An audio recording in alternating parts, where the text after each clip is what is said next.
ओम शांति। प्यारे रूहानी भाई बहनों, आज 1 मार्च 2026 के हम बाबा के अनमोल मधुर महावाक्य सुनेंगे। ओम शांति।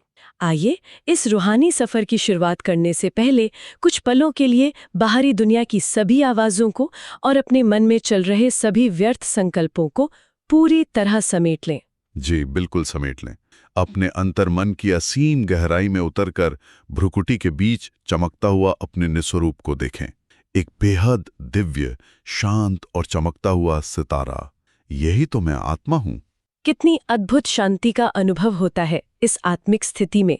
यही वो खूबसूरत समय है जब हम सभी स्वयं को उस परम पिता परमात्मा, हमारे प्यारे शिव बाबा की मीठे प्यार की किरणों के नीचे महसूस कर सकते हैं। हाँ, वो प्यार का सागर जो आज हम बच्चों को अपने रूहानी प्यार के उस अविनाशी रंग में रंगने के लिए आया है। और पता है, आज का जो विषय है ना, वो वैसे भी बहुत ही मनमोहक है।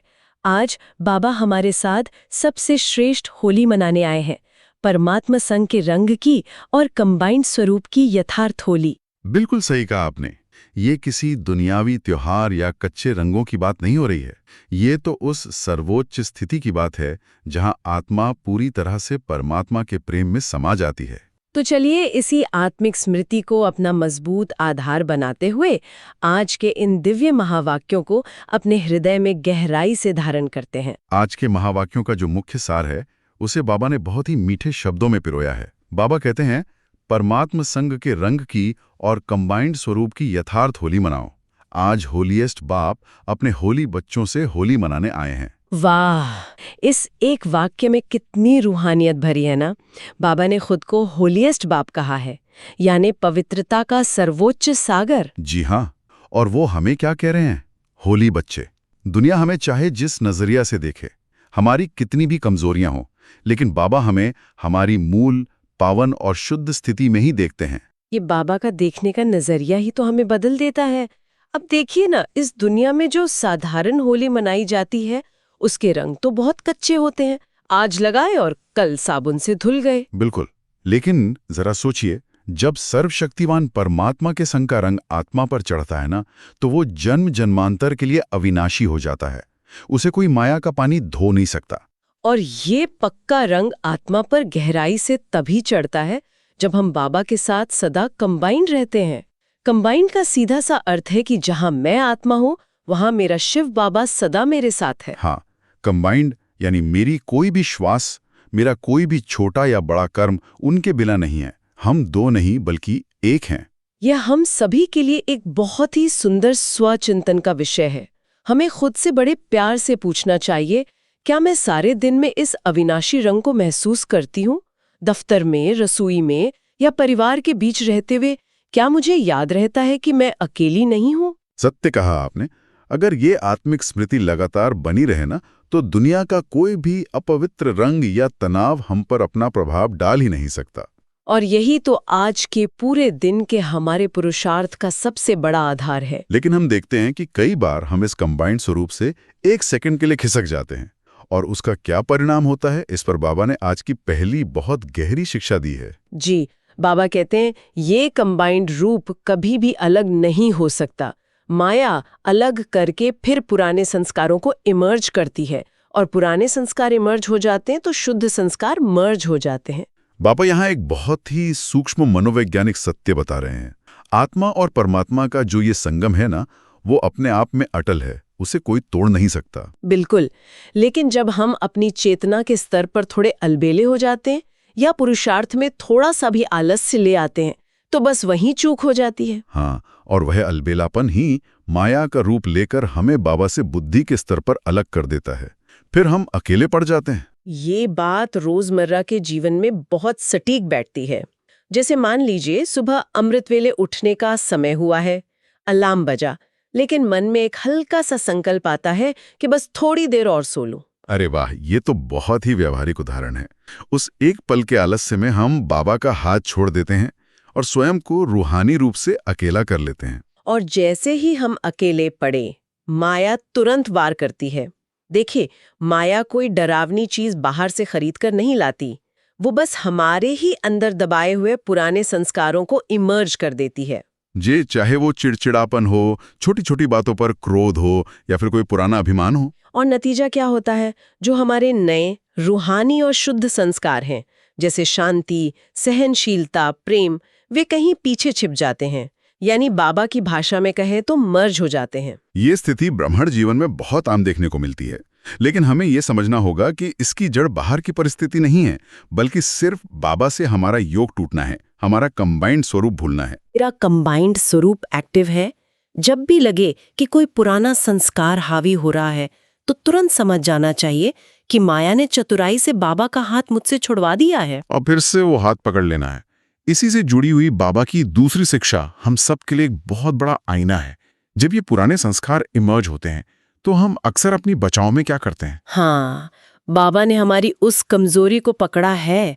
बाबा कहते हैं, रावण के खजाने को बच्चे भी बड़े नशे से कहते हैं कि मैं चाहता नहीं हूँ, चाहती नहीं हूँ, लेकिन मेरा संस्कार है।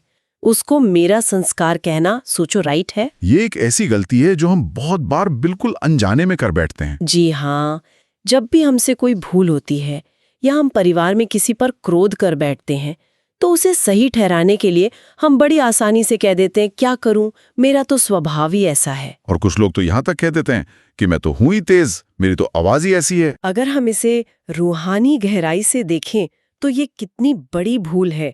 आत्मा का जो निज संस्कार है, वो तो केवल सुख, शांति और पवित्रता है। बिल्कुल, ये क्रोध, ईर्ष्या या तनाव तो माया के दिए हुए विकार हैं। ये रावण की प्रॉपर्टी है, हमारी नहीं। और बाबा हमें यही एहसास दिला रहे हैं कि जो चीज रावण की है, उसे हमने मेरा कैसे कह दिया। ये बहुत सोचने वाली बात है। जब हम किसी कमजोरी को अपना मान लेते हैं ना, तो उसे छोड़ना लगभग असंभव हो जाता है, क्योंकि इंसान अपनी मानी हुई चीज से प्यार करता है, उसे छोड़ना नहीं चाहता। ये माया की बहुत गहरी और सूक्ष्म चाल है। उसने अपना सारा कचरा हमारे घर में रख दिया और हम इतने भोले हैं कि उसे अपना खजाना समझ बैठे। तो आज से हम सभी भाई बहनों को ये दृढ़ संकल्प लेना होगा, चाहे कितनी भी बड़ी कमजोरी हमारे सामने आए, उसे कभी मेरा संस्कार नहीं कहेंगे। बिल्कुल नहीं कहेंगे।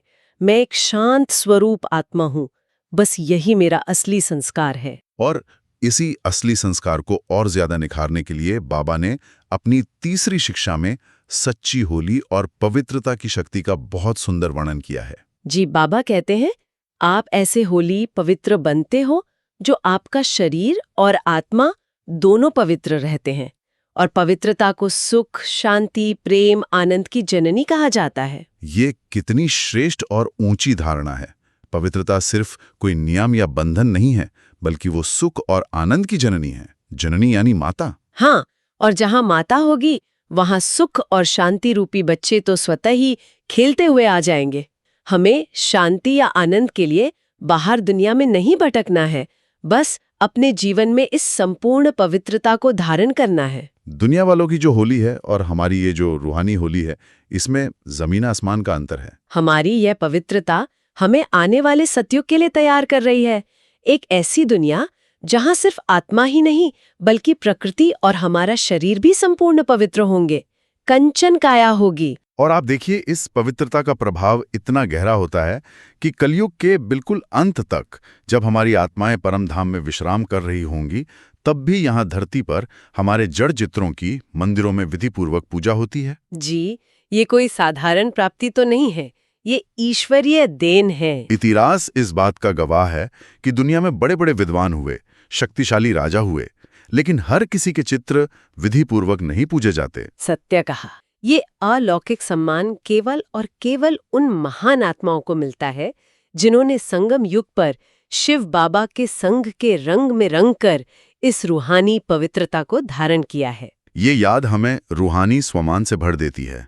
लेकिन इस संपूर्ण पवित्रता तक पहुंचने के रास्ते में ना, एक बहुत बड़ी रुकावट आती है। वो क्या? हमारा बीता हुआ कल, हमारी पुरानी बातें।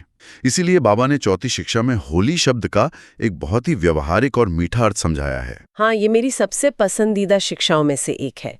बाबा कहते हैं, होली का अर्थ है होली, बीत चुका सो बीत चुका। तो आप सब ने पुरानी जीवन, पुरानी बातें, पुराने संस्कार, पुराने व्यर्थ संकल्प को होली कर दी ना। होली अर्थात जो बीती सो बीती। ज्ञान मार्ग में आने के बाद हमारा ये बिल्कुल नया ब्राह्मण जन्म है। इसे ही तो हम मर्जीवा जन्म कहते हैं। जब हमारा पुराना लौकिक जन्म ही रूहानी रूप से खत्म हो गया, तो उस जन्म की पुरानी बातें हमें आज दुखी कैसे कर सकती हैं? यही तो बात है। अक्सर हम देखते हैं कि ईश्वरीय सेवा के दौरान या अपने ही ब्राह्मण परिवार में किसी ने कोई चुभने वाली बात कह दी और हम उस बात को सालों तक अपने मन में पकड़कर बैठ जाते हैं। बिल्कुल।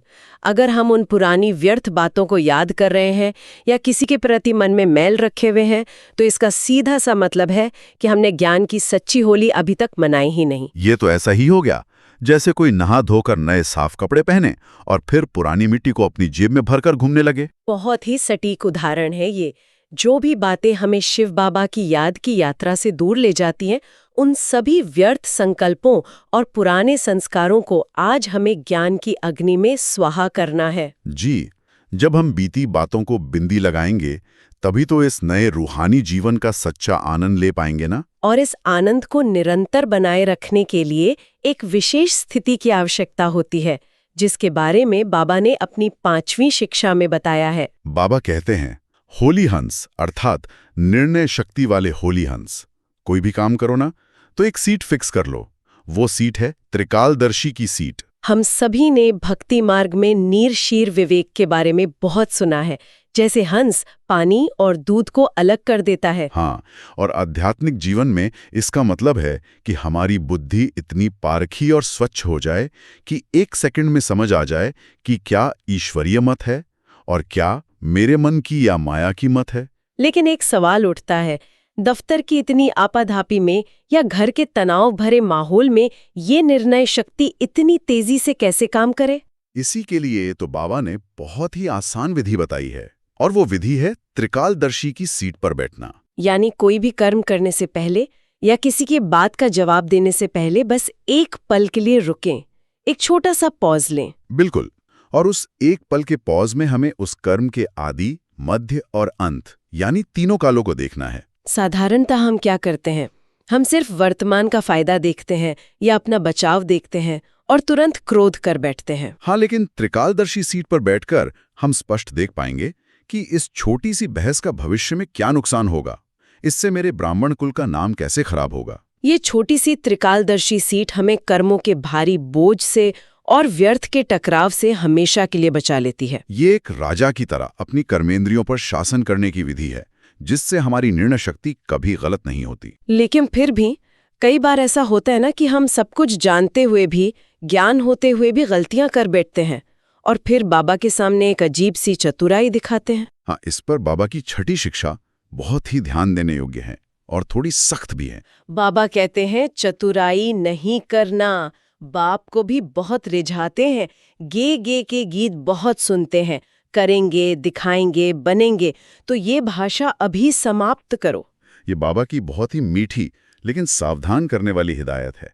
बाबा अंतर्यामी है, वो हमारे दिलों को अच्छी तरह जानने वाले हैं। हम क्या करते हैं, कई बार अपने अलबेलेपन में कोई बड़ी भूल कर देते हैं और फिर बाबा के सामने जाके रोते हैं, बाबा आप तो क्षमा के सागर हो, रहम दिल हो, मुझे माफ कर दो। बाबा इसे ही तो भक्ति मार्ग की चतुराई कहते हैं।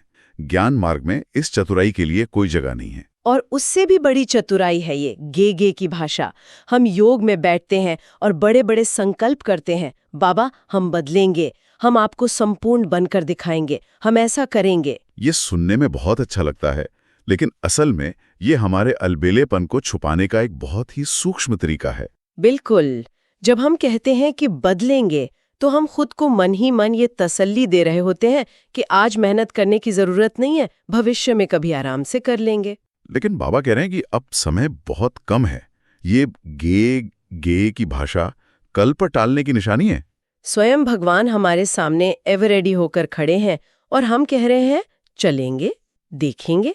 हमें इस टाल मटोल की भाषा को आज दृढ़ संकल्प के साथ समाप्त करना ही होगा। जो भी परिवर्तन हमें अपने अंदर लाना है, वो कल नहीं बल्कि अभी लाना है। ये अभी करना है का भाव ही हमें हमारी असली मंजिल तक पहुंचाएगा। और वो मंजिल क्या है, ये बाबा ने अपनी 7वीं और अंतिम मुख्य शिक्षा में बहुत स्पष्ट कर दिया है। बाबा कहते हैं, दादी के बोल कर्मातीत होना ही है, मम्मा के ये बोल कि सदा जो करना है सो आज करो, और दीदी के ये बोल अब घर चलना है, ये कानों में गूंजना चाहिए। हमारे इन महान महारथी पूर्वजों के दादियों, मम्मा और दीदी के इन अनमोल बोलों में कितनी अपार शक्ति भरी हुई है। अब घर चलना है, ये धुन जब हमारे अंदर बजने लगती है ना, तो दुनिया की कोई भी आकर्षक चीज हमें अपनी ओर खींच नहीं सकती। इसे हम बहुत ही सरल तरीके से समझ सकते हैं। जब हमें किसी लंबी यात्रा पर जाना होता है और हमारी ट्रेन या फ्लाइट का समय बिल्कुल करीब होता है, तो हम अपनी सारी तैयारियां पूरी कर लेते हैं। हाँ, अपना सारा फैला हुआ सामान समेट लेते हैं। परमधाम वापस जाना भी हमारी अंतिम और सबसे महान यात्रा है। और उस घर में जाने के लिए हमारी कर्मातीत अवस्था का होना बहुत अनिवार्य है। यहाँ कर्मातीत का मतलब ये बिल्कुल नहीं है कि हम कर्म करना छोड़ दें या जंगलों में चले जाएं। बिल्कुल नहीं। इसका अर्थ है कि कर्म करते हुए भी हम किसी कर्म के बंधन में ना बंधें, देह के भान और रिश्तों के मोह से पूरी तरह मुक्त रहें, कमल पुष्प समान रहें। हमें बार बार ये स्मृति लानी है कि हमारा ये ब्राह्मण जीवन कोई स्थायी ठिकाना नहीं है।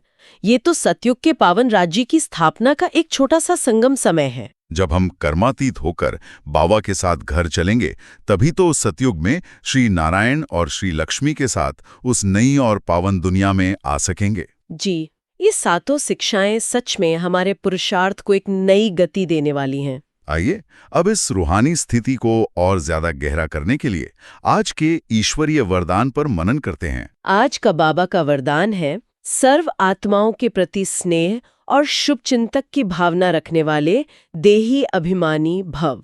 इस ऊंचे वरदान को स्पष्ट करते हुए बाबा कहते हैं, जैसे महिमा करने वाली आत्मा के प्रति स्नेह की भावना रहती है, ऐसे ही जब कोई शिक्षा का इशारा देता है तो उसमें भी उस आत्मा के प्रति ऐसे ही स्नेह की, शुभचिंतन की भावना रहे कि ये मेरे लिए बड़े से बड़े शुभचिंतक हैं।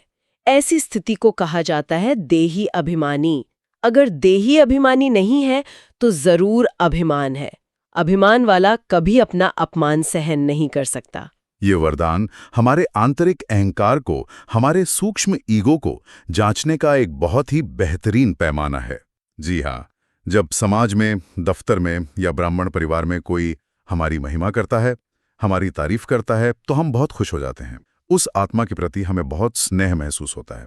लेकिन असली रूहानी परीक्षा तो तब होती है जब कोई हमारी कमी बताता है या हमें सुधारने के लिए कोई शिक्षा देता है। साधारण स्थिति में हम क्या करते हैं? हम दुखी हो जाते हैं या उस व्यक्ति से किनारा कर लेते हैं। हम उसे अपना विरोधी मान बैठते हैं। लेकिन बाबा की श्रीमत कितनी ऊंची और न्यारी है। बाबा कहते हैं कि जो आत्मा आपकी कमी बता रही है, वास्तव में वही आपकी सबसे बड़ी शुभचिंतक है। बिल्कुल, क्योंकि वो आपको संपूर्ण बनने के मार्ग पर मदद कर रही है, आपका आईना बन रही है। लेकिन ये दिव्य नजरिया तभी आ सकता है जब हम सच्चे देही अभिमानी हों, यानी आत्म अभिमानी स्थिति में हों। अगर हमारे अंदर थोड़ा सा भी देह अभिमान होगा ना, तो हम किसी की दी हुई शिक्षा को अपना व्यक्तिगत अपमान समझेंगे। तो आज पूरे दिन हमें इस विशेष वरदान का अभ्यास करना है। कोई कुछ भी कहे, हमें उसमें अपना कल्याण ही देखना है और उस आत्मा को दिल से दुआएं देनी है। बहुत सुंदर। अब हम बढ़ते हैं आज के स्लोगन की ओर। आज का स्लोगन है, सदा परमात्मा प्यार में खोए रहो तो दुखों की दुनिया भूल जाएगी। ये छोटा सा स्लोगन हमारे बेचैन और भटकते हुए मन के लिए एक जादुई इनर स्विच की तरह काम करता है। हम सभी बहुत अच्छी तरह जानते हैं कि कलयुग की इस दुनिया में हर कदम पर दुख है, परिस्थितियां हैं, उनका प्रभाव मन पर पड़ना बहुत स्वाभाविक सी बात है। लेकिन जैसे ही हमें लगे कि हमारे अंदर व्यर्थ संकल्प आ रहे हैं या मन भारी हो रहा है या ट्रैफिक कंट्रोल का गीत बज रहा है, हमें तुरंत उस स्विच को ऑन कर देना है। हाँ, अपनी बुद्धि को इस साकारी दुनिया के झमेलों से निकालकर सीधा परम धाम ले जाना है और स्वयं को शिव बाबा के अपार और निस्वार्थ प्यार में डुबो देना है। जब हम उस ईश्वरीय प्यार में पूरी तरह मगन हो जाते हैं ना, तो दुनिया की बड़ी से बड़ी परेशानी भी बहुत छोटी और मामूली लगने लगती है। वह रूहानी प्यार हमारी आत्मा के हर पुराने घाव को भर देता है। ये पुरुषार्थ कोई बहुत बड़ी मेहनत का नहीं है, बल्कि सिर्फ उस प्यार में खो जाने का है। और इसी सहयोग और हल्केपन को बाबा ने आज के अव्यक्त इशारों में भी बहुत गहराई से छुआ है। आइए सुनते हैं। आज का व्यक्त इशारा है, निश्चय के फाउंडेशन को मजबूत कर सदा निर्भय और निश्चिंत रहो। जब कोई बड़े के हाथ में हाथ होता है तो छोटे की स्थिति बेफिक्र निश्चिंत रहती है। आपको निश्चय है कि हर कर्म में बाप दादा मेरे साथ भी हैं और हमारे इस अलौकिक जीवन का हाथ उनके हाथ में है, अर्थात जीवन उनके हवाले है, तो जिम्मेदारी उनकी हो जाती है। सभी बोझ बाप के ऊपर रख, अपने को हल्का कर, तो सदा निश्चिंत रहेंगे और हर कार्य एक्यूरेट होगा। बेफिक्र और निश्चिंत ये शब्द सुनकर ही आत्मा कितनी हल्की और शांत हो जाती है। बाबा ने यहाँ कितनी सुंदर और व्यवहारिक मिसाल दी है। जब एक छोटा बच्चा किसी भीड़ भाड़ वाले मेले में अपने पिता का हाथ पकड़कर चलता है तो उसे रत्ती भर भी डर नहीं होता। बिल्कुल नहीं होता। उस बच्चे को ये चिंता नहीं होती कि उसे रास्ता कैसे मिलेगा या वो कहाँ जाएगा, क्योंकि उसे पूरा निश्चय है कि उसका शक्तिशाली पिता उसके साथ है। और हम रूहानी बच्चों का हाथ तो स्वयं इस ब्रह्मांड के रचयिता सर्वशक्तिवान परमात्मा ने पकड़ा हुआ है। तो जब हमने अपना ये नया अलौकिक जीवन शिव बाबा के हवाले कर ही दिया है, तो फिर चिंता किस बात की? चाहे वो हमारी लौकिक नौकरी की बात हो, परिवार की जिम्मेदारी हो या ईश्वरीय सेवा का कार्य हो, जब हमने ट्रस्टी बनकर सब कुछ बाबा को सौंप दिया तो जिम्मेदारी भी बाबा की हो गई। हम इंसान अक्सर व्यर्थ ही अपने सिर पर चिंताओं का भारी बोझ उठाते हैं और फिर थक जाते हैं, जबकि बाबा हमें फरिश्ता बनाना चाहते हैं। फरिश्ता अर्थात जिसका इस पुरानी दुनिया से, पुराने देहभान से कोई रिश्ता ना हो, जो प्रकाश की तरह बिल्कुल हल्का हो। जब हम अपना सारा बोझ, अपने सारे संकल्प बाबा को दे देते हैं तो हम सच में हल्के हो जाते हैं। और याद रखिए, जब हम हल्के होते हैं तभी हमें अपने आसपास शिव बाबा की सूक्ष्म और शक्तिशाली उपस्थिति का स्पष्ट अनुभव होता है। तो आज हर कर्म करते हुए यही महसूस करें कि मैं इस भीड़ में अकेला नहीं हूँ, स्वयं बाप दादा मेरे हर कदम में मेरे साथ हैं। इन सभी गहरी और रूहानी धारणाओं को अपने व्यवहारिक जीवन का हिस्सा बनाने के लिए आइए अब हम 5 शक्तिशाली स्वमान का अभ्यास करते हैं। हमारा आज का पहला स्वमान है, मैं परमात्मा संघ के रंग में रंगी हुई श्रेष्ठ होली आत्मा हूँ। इस स्वमान का गहरा अनुभव करने के लिए अपने मन की आंखों से देखें कि परमधाम से शिव बाबा की पवित्र लाल सुनहरी किरणें मुझ आत्मा पर लगातार बरस रही हैं। मेरा रोम रोम इस ईश्वरीय रंग से पावन हो रहा है। जब हम दफ्तर में हों या सड़क पर चल रहे हों तो इस स्वमान में पूरी तरह टिक कर रहें। यह महसूस करें कि मेरा रूहानी आभामंडल इतना शक्तिशाली और शुद्ध हो चुका है कि दुनिया की कोई भी नकारात्मक ऊर्जा, कोई भी बुरा प्रभाव मेरे करीब नहीं आ सकता। हमारा दूसरा शक्तिशाली स्वमान है, मैं सदा शिव बाबा के साथ कंबाइंड रहने वाली आत्मा हूँ। इसे व्यवहारिक रूप देने के लिए महसूस करें कि आप सारे दिन में जो भी कर रहे हैं, चाहे रसोई में भोजन बना रहे हों, गाड़ी चला रहे हों या बच्चों को पढ़ा रहे हों, शिव बाबा आपके बिल्कुल साथ खड़े हैं। वो आपके हर कार्य में आपके सच्चे साथी हैं। जब हम इस कंबाइंड स्वरूप की स्मृति में रहेंगे तो माया का अलबेलापन या कोई भी शारीरिक थकान कभी हम पर हावी नहीं हो सकती। जहां भगवान स्वयं साथी बनकर खड़े हों, वहां मुश्किल, अकेलेपन या बोरियत का तो कोई सवाल ही नहीं उठता। बिल्कुल सत्य कहा आपने। हमारा तीसरा स्वमान है, मैं पुरानी बातों को होली करने वाली मर्जीवा आत्मा हूँ। अपने मन में आज ये पक्का निश्चय करें, जब भी किसी पुरानी दर्दनाक बात की याद आए या किसी का बुरा व्यवहार आपको परेशान करने लगे तो तुरंत स्वयं को रोकें और अपने आप से दृढ़ता से कहें, वो मेरा पिछला जन्म था, अब मैं मर्जीवा हूँ, वो बीती बातें अब मेरे लिए राख के समान हैं। यह एक स्वमान हमें हजारों व्यर्थ संकल्पों से मुक्त कर सकता है। हम बीती को बिंदी लगाकर पूरी तरह वर्तमान में जिएंगे और शिव बाबा के दिए हुए इस सुंदर नए ब्राह्मण जन्म का भरपूर आनंद ले सकेंगे। हमारा चौथा स्वमान है, मैं त्रिकालदर्शी सीट पर सेट रहने वाली होली हंस आत्मा हूँ। जब भी आपको कोई बड़ा निर्णय लेना हो या किसी विषम परिस्थिति में अपनी प्रतिक्रिया देनी हो तो सिर्फ 1 सेकंड के लिए रुक जाए। अपनी इस रूहानी और शक्तिशाली सीट पर बैठें और मन से पूछें, मेरे इस कर्म का, मेरे इन शब्दों का भविष्य में क्या परिणाम होगा। ये छोटा सा अभ्यास हमारी निर्णय शक्ति को एकदम सटीक और निर्दोष बना देगा। हम भावनाओं के अस्थायी बहाव में आकर नहीं, बल्कि ईश्वरीय ज्ञान के आधार पर नीर शीर विवेक से सही और गलत की पहचान कर पाएंगे। और हमारा 5वां और अंतिम स्वमान है, मैं अपना सर्व बोझ बाप को सौंपने वाली बेफिक्र और निश्चिंत आत्मा हूँ। रात को सोने से पहले और सुबह आंख खुलते ही इस स्वमान को अपने मन में गहराई से दोहराएं। मेरा लौकिक परिवार, मेरी सेहत, मेरा भविष्य, मेरी ईश्वरीय सेवा, ये सब मेरे शिव बाबा की जिम्मेदारी है। मैं तो सिर्फ उनके इस महान रथ को चलाने वाला एक निमित्त मात्र हूँ, एक इंस्ट्रूमेंट हूँ। जब हम इस स्वमान में टिकते हैं ना, तो हमारे चेहरे पर सदा एक रूहानी और बेफिक्र मुस्कान बनी रहती है। और यही तो हमारी सबसे बड़ी सेवा है। दुनिया वाले हमें देखकर सोचेंगे कि इतनी अशांति और भागदौड़ के बीच भी ये आत्मा कितनी निश्चिंत और खुश है। आज के इन गहरे, मधुर और चिंतन से भरे महावाक्यों ने सचमुच हम सभी की रूह को जगा दिया है। जी हाँ, आज हमने बहुत गहराई से ये समझा कि कैसे माया हमारे ही रावण वाले कमजोर संस्कारों को मेरा बनाकर हमें धोखा देती है और कैसे हमें उन्हें अपना मानने से साफ इनकार करना है। हमने ये भी दृढ़ संकल्प लिया है कि हम पुरानी व्यर्थ बातों की सच्ची होली जलाएंगे। गे गे की टालमटोल वाली भाषा को आज ही छोड़ देंगे। जो भी रूहानी परिवर्तन लाना है वो अभी लाने का पुरुषार्थ करेंगे, और जो भी हमें शिक्षा देगा उसे अपना सच्चा शुभचिंतक मानकर अपने देह अभिमान को मिटाएंगे। आज का हमारा पूरा दिन शिव बाबा के साथ कंबाइंड रहने, बेफिक्र बादशाह बनकर हर कर्म करने और अब घर वापस चलना है, इस मीठी धुन को मन में बसाए रखने का है। यही हमारे श्रेष्ठ ईश्वरीय जीवन की सबसे बड़ी सफलता है। प्यारे रूहानी भाई बहनों, हम पूरे दिल से आशा करते हैं कि आज का ये रूहानी चिंतन आपके रोजमर्रा के पुरुषार्थ में बहुत मददगार साबित होगा। शिव बाबा की ऐसी ही गहरी, मीठी और यथार्थ श्रीमत को रोजाना अपने जीवन का अभिन्न हिस्सा बनाने के लिए आप इस चैनल को जरूर सब्सक्राइब करें। ये कोई साधारण निमंत्रण नहीं है, बल्कि एक रूहानी आह्वान है, ताकि बाबा के महावाक्यों के ये अनमोल मोती रोजाना आपके हृदय को असीम शांति और शक्ति से भरते रहें। आप सभी सदा स्वस्थ रहें, बेफिक्र रहें और अपने प्यारे बाबा की मीठी यादों में समाये रहें। अच्छा, ओम शांति।